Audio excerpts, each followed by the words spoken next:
ബാലരാമപുരം ദേശീയപാതയിൽ നിയന്ത്രണം വിട്ടെത്തിയ കാർ 3 വാഹനങ്ങളിൽ ഇടിച്ച ശേഷം ഡിവൈഡറിന് സമീപം ഇടിച്ചു നിന്നു.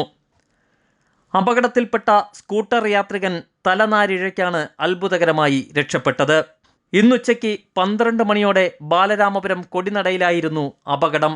നെയ്യാറ്റിൻകര ഭാഗത്തു നിന്നും വരികയായിരുന്ന കാർ അതേ ദിശയിൽ സഞ്ചരിക്കുകയായിരുന്ന ഓട്ടോയിലും മിനി ബസ്സിലും ഇടിച്ച ശേഷം സ്കൂട്ടറിലേക്ക് ഇടിച്ചു കയറുകയായിരുന്നു. കാറിനടിയിലകപ്പെട്ട സ്കൂട്ടറിൽ നിന്നും യാത്രികൻ തെറിച്ചു വീണത് വലിയൊരു അപകടം ഒഴിവായി. സ്കൂട്ടർ യാത്രികനായ AMS ഷാജഹാൻ ചെറിയ പരിക്കുകളോടെ ചികിത്സ തേടി. ശാസ്തമംഗലം സ്വദേശി ഓടിച്ചിരുന്ന കാറാണ് അപകടത്തിൽപ്പെട്ടത്. ദീർഘദൂര യാത്ര കഴിഞ്ഞു വരുന്നതിനിടെ പെട്ടെന്ന് ഉറങ്ങിപ്പോയതാണ് അപകടത്തിനിടയാക്കിയതെന്നും കാർ ഉടമ പറയുന്നു. സ്കൂട്ടറിന് മുകളിലേക്ക് ഇടിച്ചു നിന്ന കാറിൽ നിന്നും ഏറെ പണിപ്പെട്ടാണ് സ്കൂട്ടർ പുറത്തെടുത്തത്.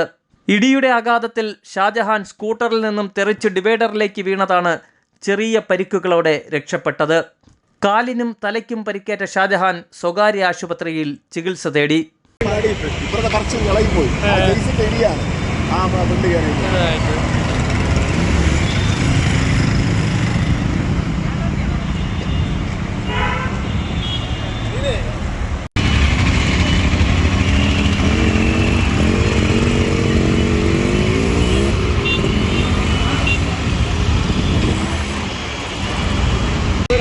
തട്ടിയിട്ട് ഇങ്ങോട്ട് വന്നേ.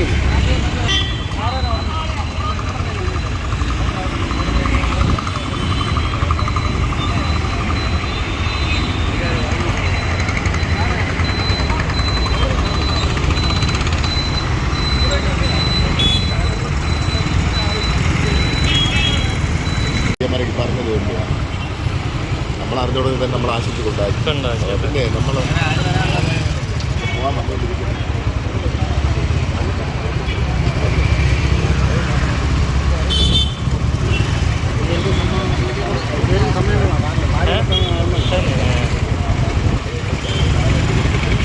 അപകടം നടക്കുമ്പോൾ കാൽനടയാത്രക്കാരും മറ്റും ഇല്ലാതിരുന്നത് വലിയൊരു ദുരന്തം ഒഴിവായെന്നാണ് നാട്ടുകാർ പറയുന്നത്. ബാലരാമപുരം പോലീസ് എത്തി തുടർ നടപടികൾ സ്വീകരിച്ചു.